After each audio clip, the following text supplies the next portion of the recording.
a little while since we gave the pink puffball a little attention. Hello everyone and welcome to Let's Play Kirby Superstar Ultra. Gonna be playing this with one player, though there is a surprising amount of the game you can do in two-player, and here's our main menu. We can't select much, but Kirby Superstar is a bit different than most other Kirby games, and that's sort of an omnibus of several mini-campaigns and mini-games.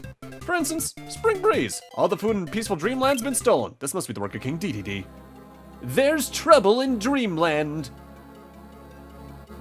King Dedede and his soldiers have stolen all the food in Dreamland. Here comes our hero riding in on the Spring Breeze. Some call him Kirby. Let the adventure begin. First time playing Kirby Superstar Ultra? Nah, I've played before, but if you haven't, I recommend checking out the first time because they give each little mini-campaign its own tutorial to help you figure out what you're doing in that specific section of the game, as well as how to use helpers. So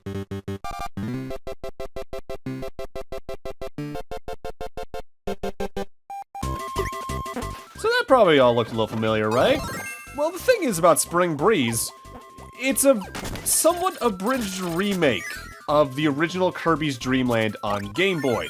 The major differences are there's some level design changes, some bosses are removed for now, and you have copy abilities from Kirby's Adventure, but Kirby Superstar is also notably the first Kirby game to give every single copy power a large amount of depth, depending on how you press the B button, if you're near an enemy, what direction you're pressing when you press it. You can do all sorts of separate moves with each individual power, which is fantastic. The problem is, the original Kirby Superstar came out on the Super Nintendo in like 95 or 96, I think. They wouldn't do this again with powers, barring this remake on the DS until Return to Dreamland on the Wii, and that's a good 10 years at the least. Kirby went back to being one move per power during the flagship era hard, and it worked overall for how snappy those games were, but I overall do prefer this nowadays. Kirby himself still controls about the same as usual. You can float infinitely, you can suck in enemies, turn into their powers if they have any, just blow them back out to do high damage to enemies or bosses. The main new control he has in this game is you can press X to spawn a helper, which is the waddle dude that's following me. I'll talk more about that in a moment. And you can press either of the shoulder buttons to guard against incoming attacks, which can either negate damage entirely or just reduce it to a very pitiful amount. You're not going to use that a lot until endgame, I find, though. With that said, time for our first boss, Wispy Woods, once again. He spawns apples and chain balls from the leaves that fall down, suck up the apples, and blow them back at him. He's very easy and always has been.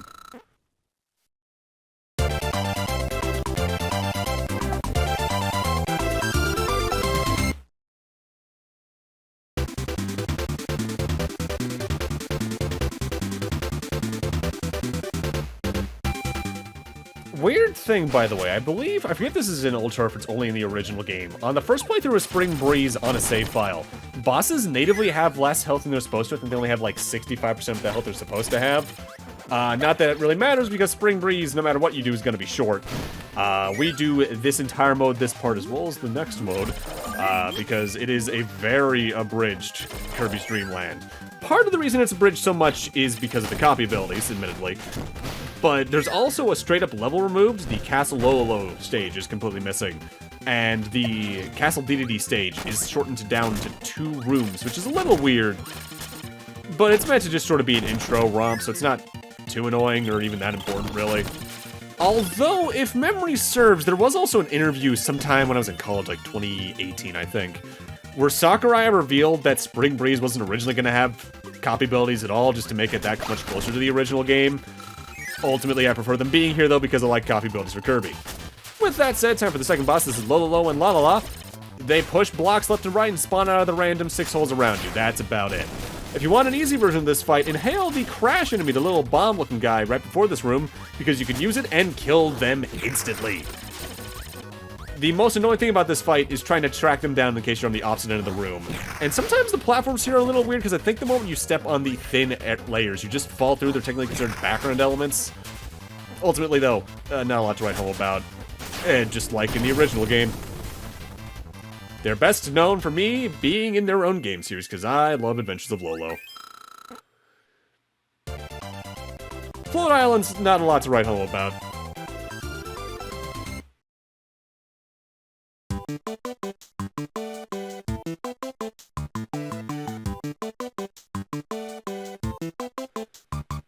So let's talk about helpers. I've had this Waddle Do with me for most of this video at this point.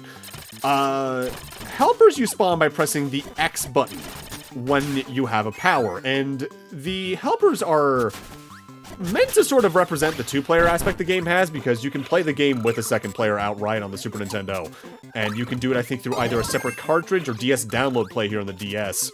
And it's the way for the second player to have a player character. The helpers, even if they're AI controlled, are fully functioning versions of the powers you yourself can grab.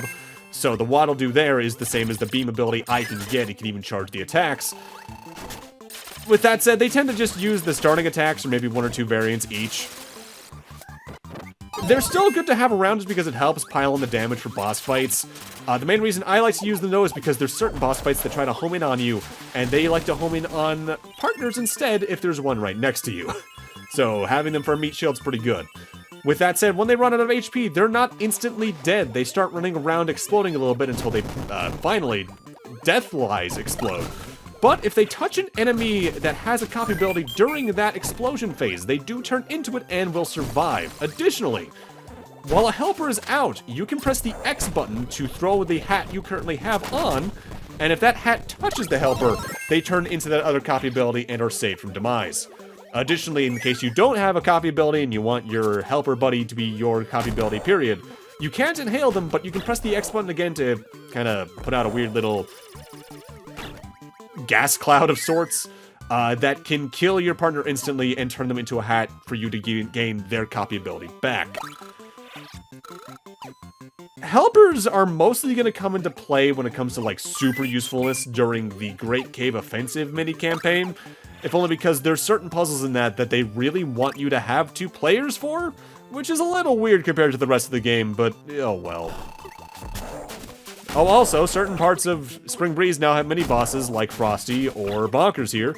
Mini-bosses are just larger copy powers and sometimes rarer copy powers. Like Bonkers, I think, is the only hammer-type enemy in the game. They're honestly pretty useful all the same because you can get their abilities from them, and Hammer here is one of the best abilities in the game. Its normal swing is not only high power, but so is its upswing. You do, I think, pressing, yeah, up and the attack button or something like that. There we go.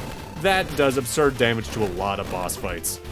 Krakow here is probably the hardest boss in Spring Breeze, let alone the original Kirby's Dreamland, just because his attacks can come out with relatively little warning compared to some other bosses, and his relatively huge sprite leads to me running into him pretty often.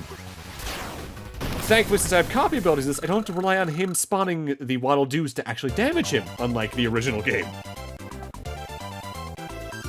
Time for the final level.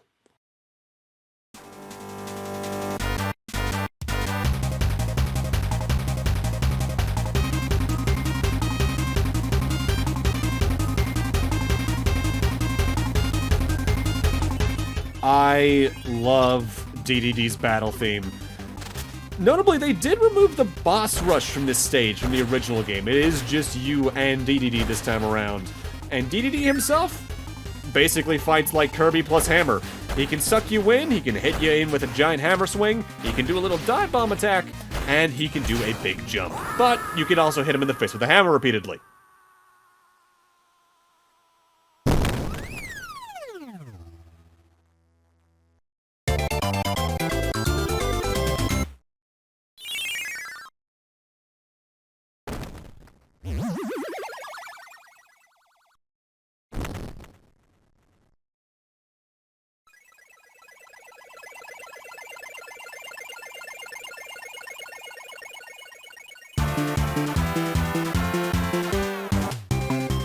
You might notice the credits are going by pretty quickly.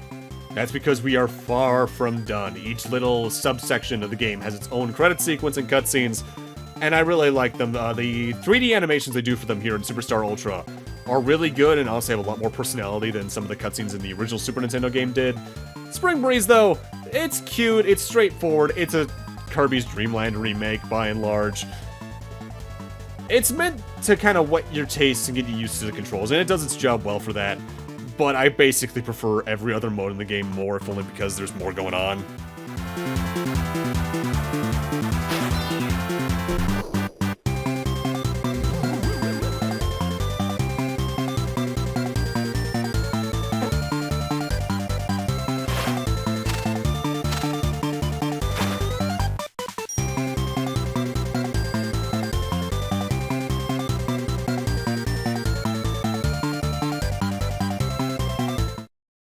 You can now play Dynablade Gourmet Race and Great Cave Offensive. Because we beat the tutorial, we now have access to about actually half of the game's unique mini-campaigns. And most of the ones from here on are going to be a little longer, with the exception of Gourmet Race down here, which is the next we're going to be doing. King DDD challenged Kirby to see who's the hungriest gourmet. Who'll reach the goal first? Speed up to eat, eat to win. This is a racing mode, more or less.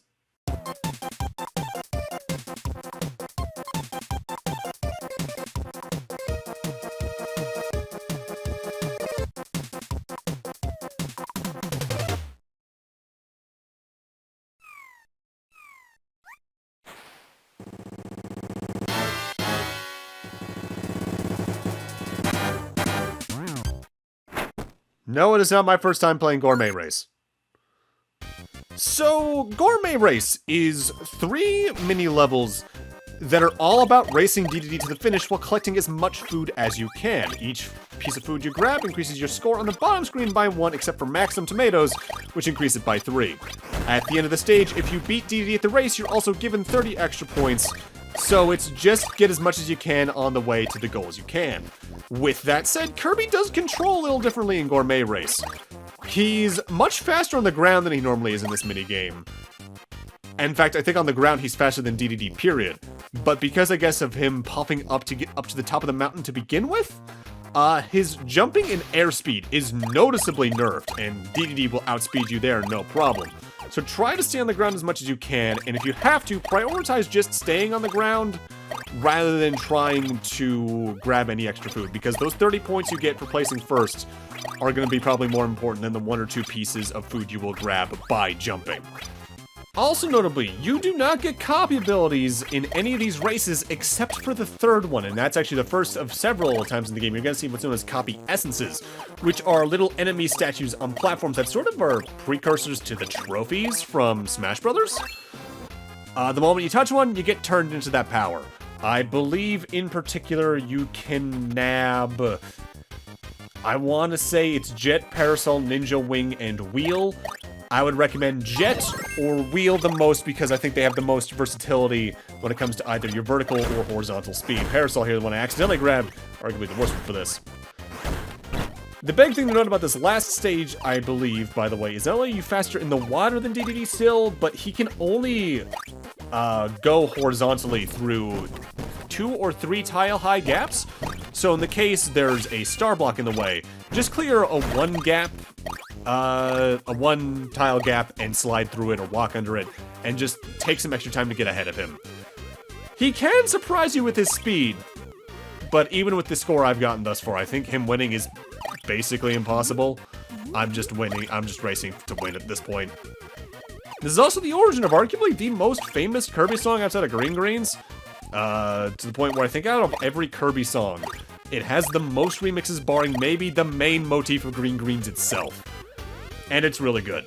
I, in particular, am very partial to the version from... I forget if Melee is the one that made the remix, or if it was Brawl. Either way, I like it a lot. And now we just have to wait for the end to tally our score. It's not hard to beat him, and after you've beaten the game itself, you can also go in and do each of the 3 tracks for a time attack mode, but that doesn't give you anything towards active completion. It's just to sort of see what your best time is and go against friends like that.